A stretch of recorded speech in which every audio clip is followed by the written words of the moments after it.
Act অনুযায়ী শিখ ভাইদের গুরুদুয়ারের সম্পত্তি থেকে যদি বসবাস করে 12 বছর কেন 2200 বছর বসবাস করলে এখন পর্যন্ত যে আইন আছে জীবনে সে ওভাবে ডিমান্ড করতে পারবে না, কারণ আইন আছে। ঠিক একইভাবে এতদিন ওয়াকাফের ছিল, এটা তুলে দিয়েছে, ঠিক হতে হবে। আমি একটা উদাহরণ দিয়ে শেষ করব।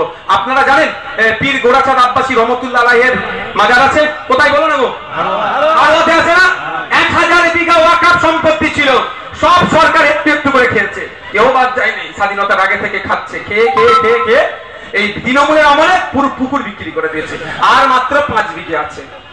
কিন্তু এতদিন আইন ছিল ওই 1000 বিঘে সম্পত্তি উদ্ধারের আইন ছিল, হয়তো শিখ দ্বারা যুক্ত শাসক আমরা পাইনি বলে উদ্ধার করতে পারিনি।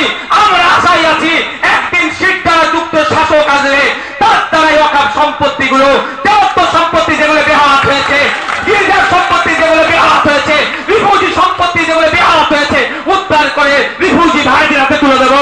মন্দিরের সম্পত্তি উদ্ধার করে মন্দিরের হাতে তুলে দেবো, মাজারের সম্পত্তি উদ্ধার করে মাজারকে তুলে দেবো, মসজিদের সম্পত্তি উদ্ধার করে মসজিদকে তুলে দেবো যখন শিখ দ্বারা যুক্ত সরকার আসবে, তাই না? কিন্তু এরা যে শিখ দ্বারা যুক্ত নয় বলে একের পর এক খেয়ে নিচ্ছে। নতুন আইনে 995 বিঘা সম্পত্তি আপনি আর পাবেন না।